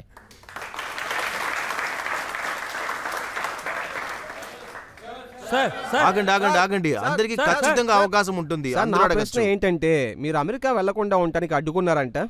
ఇంకా అలాగే మీరు పిఎం అయితే అమెరికాకి వెళ్తారా? 2005లో ఎప్పుడైతే వీసాకి సంబంధించిన కొన్ని విషయాలు అయ్యి జరిగాయి, ఆ రోజొచ్చి నేను ప్రెస్ని మీట్ చేశాను. అదీ కాకుండా ఆ రోజు నేను ఒక స్టేట్మెంట్ ఇచ్చాను. అందులో నేను చెప్పింది, ఒక అద్భుతమైన ఇండియాని తయారు చేయాలి. అప్పుడే అమెరికా వీసా కోసం లైన్లో నుంచుంటారని.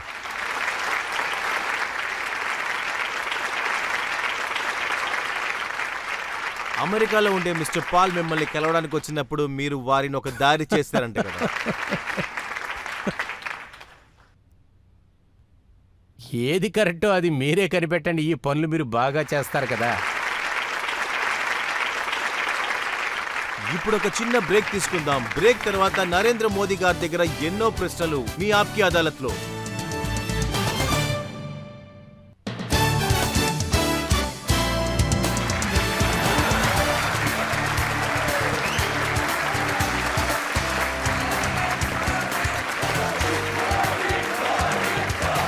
Welcome back. ఆప్కి అదాలత్లో ఈరోజు ఆరోపణ వేయబడిన వ్యక్తి గుజరాత్ ముఖ్యమంత్రి Narendra Modi.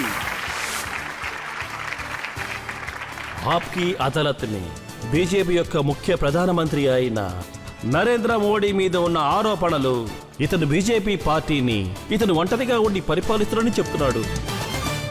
One man rule జరుగుతుంది మీ బీజేపీలో. ఎక్కడికెళ్ళినా సరే మోదీ మోదీ మోదీ స్లోగన్ మాత్రమే వినబడుతుంది. ప్రతి పోస్టర్లోనూ మీ పేరే. ఏ భారతీయ జనతా పార్టీలో వేరే లీడర్సే లేరా? అటువంటిది ఏదీ లేదు.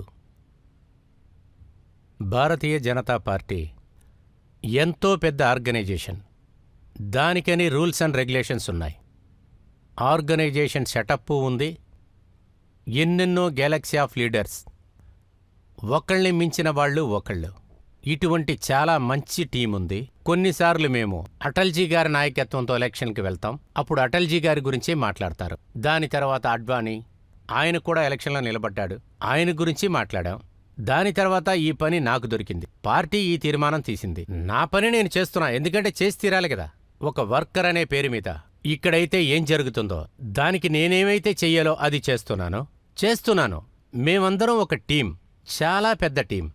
అందరం టీముగా ఉండి పని చేస్తున్నాం. సరే, టీమ్గా కలిసి పనిచేస్తున్నారంటే గత 6 నెలలుగా అద్వానికి ఎందుకు మరి కోపం వచ్చింది? ఆయనకి కోపం వచ్చినట్లుగా నాకేమనిపించట్లేదు. నేను మీకు 3 ఎగ్జాంపుల్స్ ఇస్తాను. ఎప్పుడు? 1, నరేంద్ర మోదీ గారిని ఎలక్షన్ క్యాంపెయిన్ హెడ్ గా నిర్మించినప్పుడు అద్వానికి కోపం వచ్చింది. సమాధానపరచడానికి ఇంటికి వెళ్లారు. ఎప్పుడు నరేంద్ర మోదీని పీఎం క్యాండిడేట్ గా డిక్లేర్ చేశారో అప్పుడు అద్వానికి మళ్లీ కోపం వచ్చింది. సమాధానపరిచారు. మళ్ళీ ఇప్పుడు లోక్సభ టికెట్ డిసైడ్ చేసేటప్పుడు ఆయన భూపాల్లో నిలబడతానని చెప్పారు, కానీ పార్టీ అహ్మదాబాద్లో నిలబడమని చెప్పింది. ఈ 3 విషయాలకి కూడా క్వాలిఫికేషన్ని అడ్వానీ గారే ఇచ్చేశారు. పార్టీ కూడా ఇచ్చింది. తర్వాత ఇదంతా ఒక కల్పిత కథలే. ఎందుకంటే గోవాలో ఎప్పుడైతే డిసైడ్ అయిందో ఆ రోజునే ఫోన్లో ఆయన నన్ను ఆశీర్వదించారు. ఆ రోజు ఆయనకు ఒంట్లో బాగాలేదు, అందువలన గోవాకు ఆయన రాలేదు. కానీ ఇదంతా ఒక సూపర్ న్యూస్గా మసాలా వేసి చూపించారు. సరే, జశ్వంత్ సింగ్ వచ్చి ఇప్పుడు ఒక బుక్ వచ్చిందే, మోదీ అనే పేరు మీద ఎవరో ఒక బుక్ రాశారే, దానికి హెడ్డింగే ఆయనే కదా రాసింది. ఇటీవలే జరిగింది. అతనికి మీరు టికెట్ ఇవ్వలేదు. టికెట్ నేనిచ్చేది కాదు, టికెట్ నేనివ్వను. స్టేట్ ఎలక్షన్ కమిటీ వాళ్ల రికమెండేషన్ని పంపిస్తుంది. సెంట్రల్ ఎలక్షన్ కమిటీ దాన్ని గమనిస్తుంది. అదీ కాకుండా వాళ్ళ అబ్బాయికి ఇప్పుడే అసెంబ్లీలో ఆయన నిలబడ్డాడే, ఆయన్ని గెలిపించాం కూడా. జస్వంత్ సింగ్ వాళ్ళ అబ్బాయి అదే లోక్సభ కాన్స్టిట్యూషన్లో ఎమ్మెల్యేగా ఉంటున్నాడు. మీరు చెప్తున్నట్లుగా ఏదీ లేదు. పార్టీలో ఉన్న వాళ్ళకి ఎవరికీ ఆయన మీద కోపం లేదు. కానీ ఆయన బాధపడటం అనేది అది ఎలా చెప్పాలో తెలియదు. బీజేపీలో ఎంతో మంది క్యాండిడేట్స్ ఉన్నారు, కానీ టికెట్ వచ్చి 500 మందికే కదా ఇస్తారు. అప్పుడు కోపం అనేది కష్టం అనిపిస్తుంది. హద్దులు మీరిపోతుంది. ఎందుకంటే రాహుల్ గాంధీ బాధపడుతున్నారు. ఇవాళే ఆయన స్పీచ్ నేను విన్నాను. ఆయన ఏమంటున్నారంటే పెద్ద పెద్ద లీడర్స్ అద్వానీ గారు ఉన్నారు, జశ్వంత్ సింగ్ ఉన్నారు, నరేంద్ర మోదీ అందరినీ పక్క తప్పించారని.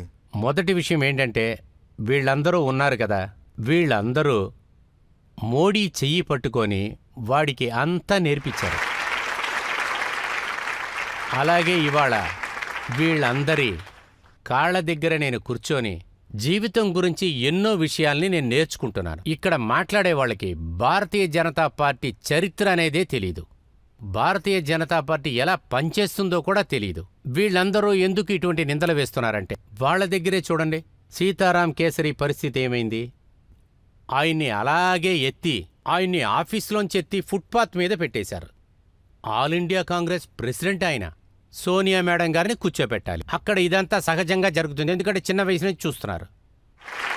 వాళ్ళకి బయట జరిగేదంతా ఏదీ తెలియదు. కానీ ఆ కల్చర్ ఇప్పుడు బీజేపీలో కూడా వచ్చేసింది కదా.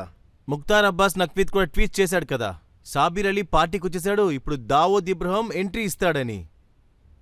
ఇదేంటంటే వాళ్ళిద్దరి మధ్య జరిగే విషయం అది అలాగే ఉన్నాయండి.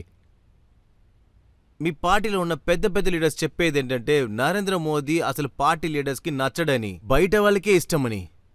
రాజ్ ఠాక్రే మీ రిలేషన్షిప్ వచ్చి శివసేన ఉద్ధవ్ ఠాకూర్తో ఉంది, కానీ రాజ్ ఠాక్రే మిమ్మల్ని పీఎం చేయడానికి సిద్ధంగా ఉన్నాడు. ఇది మనం ఎలా చూడాలంటే దీని మొదటి పార్ట్ ఉంది కదా, అది చూసుకున్నారంటే మీ జడ్జ్మెంట్ తప్పు. ఇవాళ భారతీయ జనతా పార్టీలో ఎంతోమంది వర్కర్స్ ఉన్నారు, ఫేమస్ వర్కర్స్, నాకంటే అనుభవస్తులున్నారు. కానీ వాళ్లే వాళ్ల భుజాల మీద నన్ను మోస్తున్నారు. నా పార్టీలో ఉన్న లక్షలాది మంది వర్కర్స్ ఇవాళ పగలు రాత్రి దేని గురించి బాధపడకుండా వాళ్ళు కష్టపడి పనిచేస్తున్నారు, చెమట ఊడుస్తున్నారు.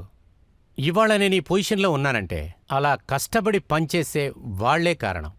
ఇవాళ నన్ను అంతెత్తున చూస్తున్నారు. నాకంటే ఎంతో గొప్పగా ఉన్న లీడర్స్ వాళ్ళు నన్ను భుజాల మీద మోయటమే కారణం. అందువలనే నేను తెలుస్తున్నాను. అందువలన నా పార్టీలో ఎవరూ నాతో లేరని నేను ఎప్పుడు కూడా ఒప్పుకోలేను. అందరూ ఉన్నారు, అందుకే అంతెత్తున నేను కనపడుతున్నాను. వాళ్లే కనుక లేకపోతే నన్ను పాతాళంలో కూడా మీరు చూడలేరు. నేను కనపడకుండా పోయేవాణ్ణి. ఇంకొక విషయం ఏంటంటే దానితో పాటు ఇవాళ దేశంలో వీళ్ళందరూ మాట్లాడుతున్నారని మీరు చెప్తున్నారు. చాలామంది మాట్లాడతారు, పార్టీలో వర్కర్సే మాట్లాడతారు. కుమార్ విశ్వ గురించి నేను విన్నది ఏంటంటే ఆయన మీ గురించి కవితలు చదువుతున్నారని, అది కాక చెప్తున్నాడని నరేంద్ర మోదీ నాతో మాట్లాడుతున్నాడని. అది కూడా కరెక్టే. నేను అందరి దగ్గర సాధారణంగా మాట్లాడతాను, కానీ నేను ఎక్కువగా మాట్లాడని చెప్తుంటారు. అయినా ఈయన నిజమే చెప్పారు కదా, నేను అందరి దగ్గర మాట్లాడతాను. కానీ కాంగ్రెస్లో చూశారంటే ఇలాంటి క్రైసిసే లేవు, ఎందుకంటే అక్కడ లీడర్ ఎవరని వాళ్ళకి బాగా తెలుసు, ఎవరి కమాండ్ చెల్లిద్దని. ఈ కాంగ్రెస్ నాశనం అవటానికి ముఖ్య కారణం ఇదే కదా. ఈ పార్టీ దేశాన్ని పూజించకుండా పార్టీలో ఉన్న కుటుంబాన్ని పూజిస్తున్నారు. ఇదే వాళ్ళ నాశనానికే కారణం. మన్మోహన్ సింగ్ వచ్చి ఆయన చెబుతున్నారు Rahul Gandhi has out standing credential to become prime minister. నేను ఆయన లీడర్షిప్లో పనిచేయడానికి తయారుగా ఉన్నానని.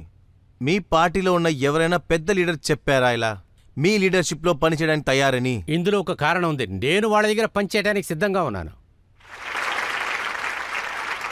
ఇదే కదా నేను ముందు నుంచి చెప్తున్నా, అందరూ మన లీడర్సే అని. వాళ్ళు నేర్పించినందువల్లనే నేను పెరిగానని. వాళ్ళ అండర్లోనే నేను పనిచేస్తున్నాను. మీరు ఎవరి కింద పనిచేస్తున్నారు చెప్తున్నారో దాంట్లోనే మురళీ మనోహర్ ఉన్నారు. ఆయన బనారస్లో పోటీ చేయాలని చూశారు, మీరు అక్కడికి వెళ్ళిపోయారు. ఆయన నన్ను పిలిచారు సార్. ఆయన కాన్పూర్లో అద్భుతమైన చోట పోటీ చేస్తున్నారు. నేను ఖచ్చితంగా చెప్తున్నాను, ఆయన అద్భుతంగా లీడింగ్లో గెలిచి ఆయన అక్కడికి వస్తారు. సార్ మీరు పిఎం అయినారంటే అద్వానీని ప్రెసెంట్ చేయగలుగుతారా?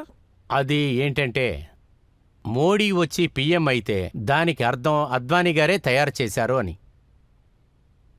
నన్ను తయారు చేసిన ఆయన్ని నేను తయారు చేయటం ఎలాగా? నేను మీ దగ్గర ఒక ప్రశ్న అడగాలనుకుంటున్నాను. అన్ని పార్టీ వాళ్ళు మేనిఫెస్టోల్లో ఉంచుకున్నారు, మహిళలు రక్షణ కోసం పాటుపడతానా అంటున్నారు. వాళ్ళకి రక్షణ ఇస్తారంట. మేము సురక్షణగా ఉండడానికి మీరేం మాట ఇవ్వాలనుకుంటున్నారు? మిమ్మల్ని ఒక విషయం వేడుకుంటున్నాను. మీకు సందర్భం దొరికితే అక్టోబర్లో మా చోట్లో నవరాత్రులు అని ఒక పూజ జరుగుతుంది. ఒక్కసారైనా గుజరాత్లో నవరాత్రి పండగ చూడటానికి రండి. అక్కడ రాత్రి 1-2 గంటలకి ఊరికే అలా ఊరు చుట్టి రావటానికి వెళ్ళండి. అప్పుడు మీరు చూస్తారు, చిన్న వయసు పిల్లలు కూడా మెడలో నగలన్నీ వేసుకొని ఒంటరిగానే స్కూటీలో చీకట్లో వెళ్ళటం మీరు చూస్తారు. ఇదంతా ఖచ్చితంగా జరుగుతుంది, జరిపి కూడా చూపిస్తారు. ఇవాళ ములాయం సింగ్ యాదవ్ పబ్లిక్ మీటింగ్లో ఒక స్టేట్మెంట్ ఇచ్చారు. ఆయన ఏమన్నారంటే ఎవరు బలాత్కారం చేస్తున్నారో ఇవన్నీ చిన్న చిన్న నేరాలు, అందువల్ల అత్యాచారం చేసే వాళ్ళకి ఉరిశిక్ష వేయడం అనేది పెద్ద శిక్ష. నేను పీఎం అయితే ఇవన్నీ మారుస్తానని చెప్తున్నారు. ఇటువంటి న్యూసుల్ని మీరు సేకరించారంటే ఎప్పుడైతే ముంబైలో చాలా పెద్ద టెర్రరిస్ట్ అటాక్ ఒకటి జరిగింది, కాంగ్రెస్ హోంమంత్రి ఆయన స్టేట్మెంట్ ఇచ్చారు, ఇటువంటి సంభవాలు జరుగుతూనే ఉంటాయని. ఈ మైండ్ సెట్ ఉందే, ఇదే మన దేశాన్ని అపాయంలోకి నెట్టేస్తుంది. ఇటువంటి సంభవాలను చూసి మనకి బాధగా లేదు? సరే, అలా ఉన్నాయండి. అది సరిచేయటం కోసం ఎన్నో విషయాలు చేయాల్సి వస్తాయి, ఎంతోమందికి నేర్పించాల్సి వస్తుంది. అయినా గాని మనం ఇప్పుడు ఎలాగా ఇన్సెన్సిటివ్గా ఉండగలుగుతున్నాం? ఒక్క క్షణమైనా ఆ అమ్మాయి మీరే అని అనుకోని చూడండి. మీకు కూడా ఇది జరిగింది, అప్పుడు కూడా మీరు ఇదే చెప్తుంటారా? చిన్న చిన్న విషయాలు జరుగుతూనే ఉంటాయి. ఒక్క నిమిషం బాగా ఆలోచించండి. మీరే ఒక అమ్మాయి, సరే వేరే విధంగా ఆలోచించండి. మీకే ఒక అమ్మాయి ఉంది, తనకిలా జరిగితే అప్పుడు మీరు ఖచ్చితంగా మారతారు కదా. అప్పుడు మీ ఉద్దేశం ఎలాగుంటుంది? మన భారతదేశంలో ప్రతి అమ్మాయి మన కూతురులాగానండి. ఇది 21st సెంచురీ హైఫై సొసైటీ. కానీ ఇక్కడ మనం ఏం వింటున్నాం? ఈ విషయాలు మన మనసుకి ఎంతో బాధగా ఉన్నాయి. అది మాత్రమే కాదండి, ఒక గాయం మీద మీరు యాసిడ్ని జల్లాలని చూస్తున్నారు. ఇది నాయకులు చేసే అయోగ్యతనం. నా మనసు ఎంతో బాధపడుతుంది. రాజకీయంగా నేను ఏ సమాధానం చెప్పను. నా మనసుకి ఎంతో కష్టంగా ఉందండి. నాకు దీని తరపున పొలిటికల్ స్కోర్ ఏదీ అక్కర్లేదు. నేను దేవుణ్ణే ప్రార్థిస్తున్నాను, ఏ పరిస్థితిలోనూ దేవుడు ఇటువంటి బుద్ధిని నాకివ్వద్దు, ఇటువంటి బుద్ధే వద్దు. మళ్ళీ ఒక చిన్న బ్రేక్ తీసుకుందాం. బ్రేక్ తర్వాత మోదీ గారి దగ్గర ఎన్నో ప్రశ్నలు మనం అడగవచ్చు.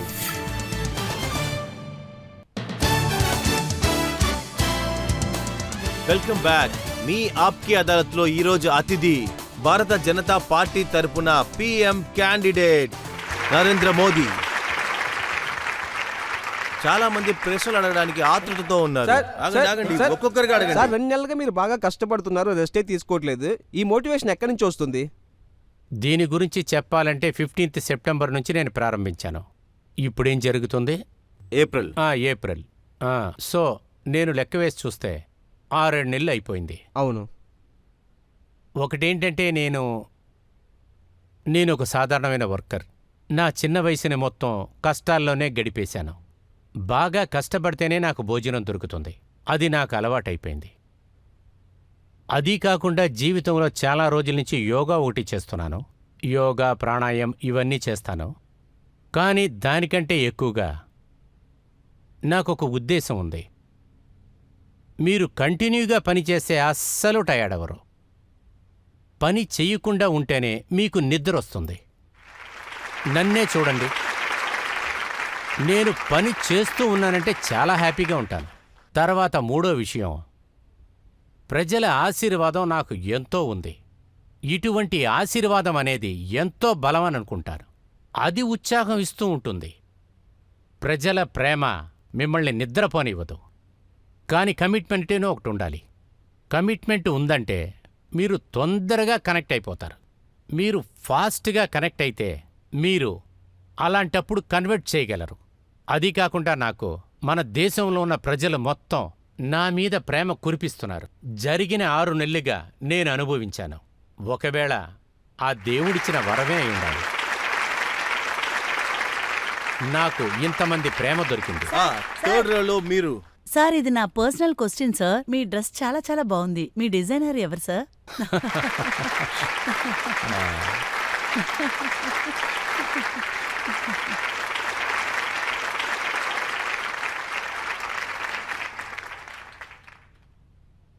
అది ఏంటంటే, నేను ఒక పెద్ద చోట కూర్చొనున్నా, అందువలన ఈ విషయాలు జరుగుతుంటాయి.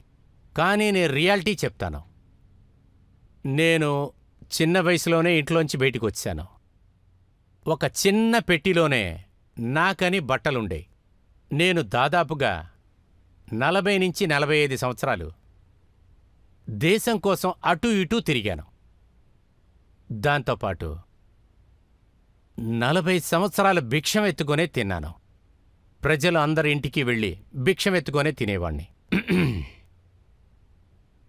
నా యొక్క సామాన్లు తక్కువగా ఉండాలని, అది కాకుండా బట్టలు నేనే ఉతుకుతాను, అది కాకుండా బట్టలు ఉతికేటప్పుడు కష్టపడకూడదని ఒక కుర్తా ఉండేది, ఇదిగో ఇంత పెద్దదిగా. నాకేమనిపించిందంటే ఇది ఒంట్లో చాలా పెద్ద చోటును తీసుకుంటుంది, ఉతకడానికి టైం పడుతుంది, బ్యాగ్లో చోటు లేదు, అందుకే కట్ చేశాను. అప్పటినుంచే నాకు ఈ హాఫ్ స్లీవ్ వచ్చింది.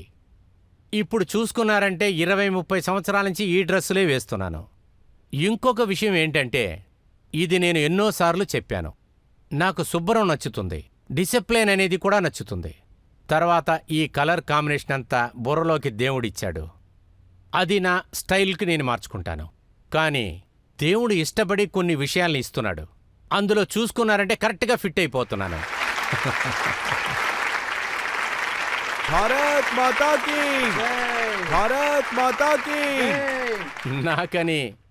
నాకని ఫ్యాషన్ డిజైనర్లు ఎవరూ లేరు. అటువంటి వసతులు నాకు లేవు. కానీ ఖచ్చితంగా టైలర్ కావాలి. ఆ టైలరు నాకు కుట్టిస్తాడు. అది వేసుకొని నా పని నేను చేసుకుంటున్నాను. అదేంటంటే మీరు అడిగింది నాకు సంతోషంగా ఉంది. మంచి డ్రెస్సులు వేస్తున్నానని తెలుస్తుంది.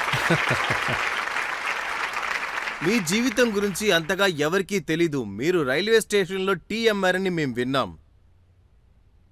అది కూడా కరెక్టే. ఈ విషయాల గురించి నేను ఎక్కువ మాట్లాడను. కానీ గుజరాత్లో చాలామందికి ఈ విషయం తెలుసు. నేనేం కొత్త మనిషిని కాదు. కానీ గుజరాత్కి బయట తెలిసిన వెంటనే విషయం అలా స్ప్రెడ్ అవుతూ ఉంది. ఇప్పుడంతా చూసుకున్నారంటే మీడియా ఎంతో ఫాస్ట్గా ఉంది.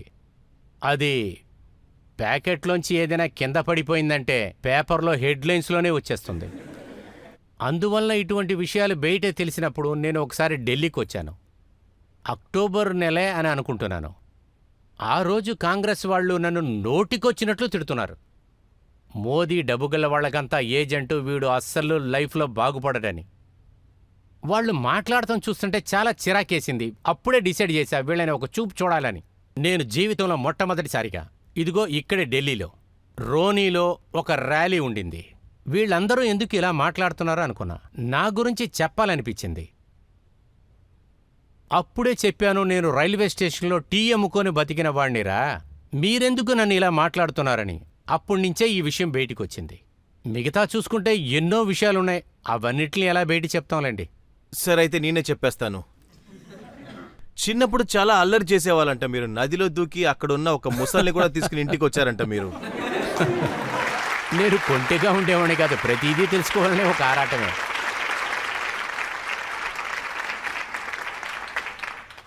మీరు కరెక్ట్గానే చెప్తున్నారు. మా ఊర్లో ఒక పెద్ద కొళన ఒకటి ఉండేది.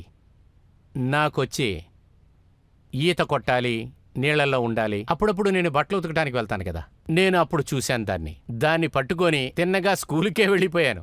ముసల్ని చూసి టీచర్లకంతా టెన్షన్. కానీ మీకు ఆశ్చర్యంగా లేదా? రైల్వే స్టేషన్లో టీ అమ్మేవాడు ఎవరు? ఇంటిని వదిలొచ్చి భిక్ష తీసుకుని బతుకు జరిపినవాడు. ఆ నరేంద్ర మోడీ ఇప్పుడు ఒక బ్రాండ్ అయ్యాడు. తన పేరులో కామిక్లు అమ్మబడుతున్నాయి, చీరలు అమ్మబడుతున్నాయి, చిప్స్ అమ్ముతున్నారు. ఎంతో మందికి నరేంద్ర మోదీ అనే పేరుంది. నిజంగానే నాకు కూడా ఆశ్చర్యంగానే అనిపిస్తుంది. మీరు చెప్పేది కూడా న్యాయమే. నా బ్యాక్గ్రౌండ్ ఉంది కదా, నా కుటుంబం గురించి చెప్పానంటే ఇవాళ కూడా మీరు ఆశ్చర్యపోతారు.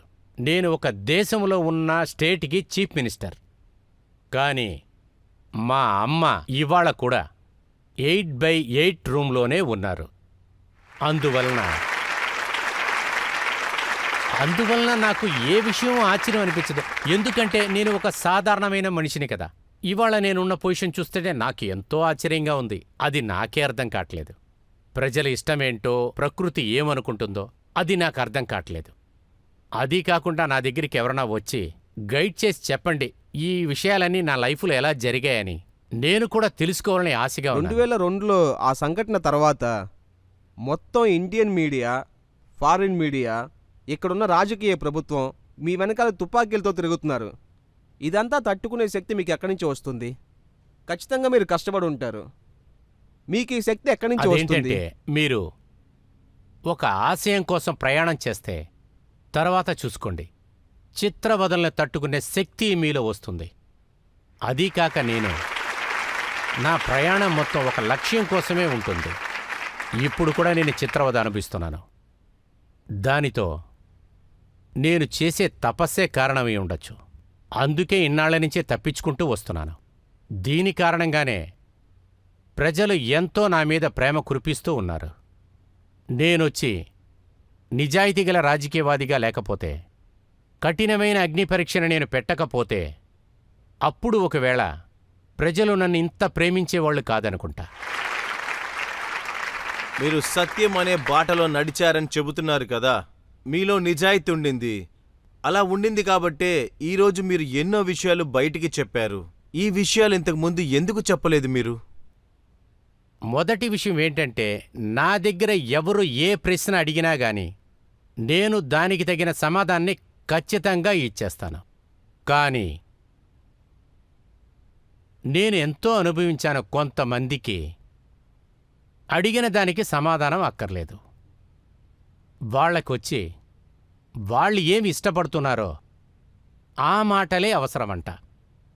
వాళ్ళ దగ్గర ఉన్న సమస్య ఏంటంటే, వాళ్ళు హోంవర్క్ అది చేసుకొని రారు. అందుకని వాళ్ళు ఎక్కువగా నన్ను ప్రశ్నలు అడగరు.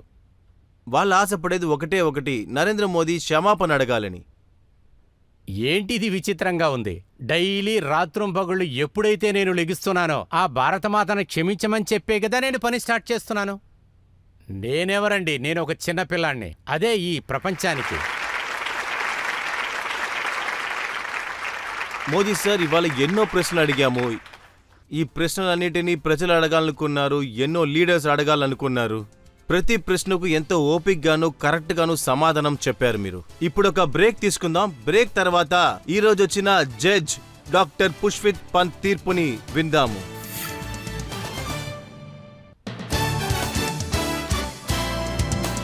Welcome back. ఆప్కే అదాలత్లో ఈ రోజు విచారణ జరగబడింది. వచ్చింది ఎవరంటే మీ పిఎం క్యాండిడేట్ నరేంద్ర మోదీ. మనం నరేంద్ర మోదీ దగ్గర ఎలక్షన్ క్యాంపెయిన్లో వేసిన ప్రశ్నలకు సమాధానం అడిగాము. ఇప్పుడు మనం ఆప్కే అదాలత్లో ఈ రోజు వచ్చిన జడ్జ్ ఎలాంటి తీర్పునిస్తారో చూడాలి. డాక్టర్ పుష్పిత్ పంత్. ఇవాళ మీ న్యాయసభలో కొన్ని ప్రశ్నలు అడగబడ్డాయి. మీరు చాలా ప్రశ్నలు కూడా అడుగున్నారు. ఈ దేశంలో చాలా విషయాలు జరిగాయి. ఇక్కడ కుర్చీలో కూర్చున్న సీఎంని మీరు ఆయన మీద ఎన్నో కుట్రలు పని ఆయన ఒక దోషిగా ఇక్కడ మీరు నిలబెట్టి ఉన్నారు. అయితే ఇది మొదటిసారే జరుగుంది. ఎవరిని మనం పీఎం క్యాండిడేట్గా అనుకుంటామో ఆయన పీఎం అవ్వకముందే ఆయన్ని నేరస్తుడి జైల్లో ఇక్కడ కూర్చొని పెట్టారు. ఇక్కడ మీరు ఒక విషయాన్ని జాగ్రత్తగా నోట్ చేయాలి. ఆ విషయాన్ని న్యాయస్థానం తెలుసుకోవాలనుకుంటుంది. గత 12 సంవత్సరాలుగా ఈ మనిషి నిరంతరంగా ఏదో ఒక న్యాయస్థానానికి వెళుతూనే ఉన్నాడు. మీడియా ముందు కూడా నిలబడుతున్నాడు. అదేవిధంగా ఈ అధికార పార్టీ ఎన్నో ప్రయత్నాలు చేసి ఎన్నో డాక్యుమెంట్స్ని తీసుకుని న్యాయస్థానానికి వచ్చారు. 10-12 సంవత్సరాల నుండి ఇతన్ని ఎవరు ముద్దాయిగా నిరూపించలేదు. మూడో విషయం ఏంటంటే, ఇది చట్టానికి సంబంధించిన విషయం. ఈ దేశం యొక్క సుప్రీంకోర్టులో కొన్ని విషయాలు నేరుగానే జరుగుతున్నాయి. స్పెషల్ ఇన్వెస్టిగేటెడ్ టీం ఆధారంగా తీసుకొని ఇతను ఒక ముద్దాయిని చెప్పారు. ఇవన్నీ జరిగినా ఇప్పటికీ ఇతని మీద ఎన్నో కుట్రలు పన్నుతూనే ఉన్నారు. చాలాసార్లు ఒకే నేరాన్ని పదే పదే మాట్లాడుతున్నారు. ఏ ఆధారము దొరకలేనందువల్ల ఈయన విడుదలైపోతున్నారు. అయితే ఇది కొనసాగుతూనే ఉంటుంది.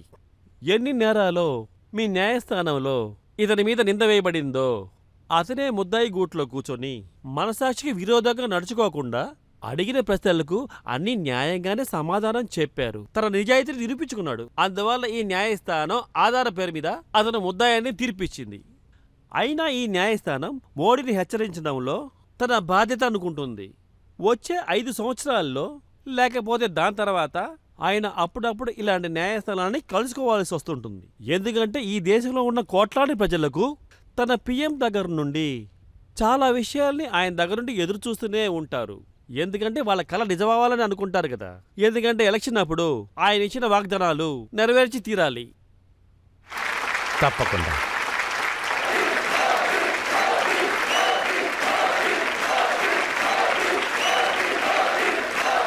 మీ ఆప్కే అదాలత్ ఈరోజు మోదీ గారిని విడుదల చేస్తుంది. జడ్జి కూడా నిరపరాధి అనే తీర్పునిచ్చేశారు. కానీ ఆప్కే అదాలత్లో ఇంకా కేసు విచారణలోనే ఉంది. త్వరలోనే ఎలక్షన్ రాబోతుంది. ప్రజలు మాత్రమే అసలైన తీర్పునివ్వాలి. మీరే యజమానులు ఈ దేశానికి. నరేంద్ర మోదీ మాటల్లో ఎంత నిజమున్నదని మీరే చెప్పాలి. మీరే డిసిషన్ తీసుకోవాలి. మోదీ ఈ దేశానికి ఒక పీఎంగా ఉండి దేశాన్ని మంచి దారికి తీసుకెళ్తారా అన్న తీర్పుని మీరే ఇవ్వండి. ఎలక్షన్ ఉండడం వల్ల మీ దగ్గర నుంచి మేము సెలవు తీసుకుంటున్నాం. వచ్చే వారం మళ్ళీ కలుద్దాం ఒక కొత్త కేసుతో. అంతవరకు సెలవు.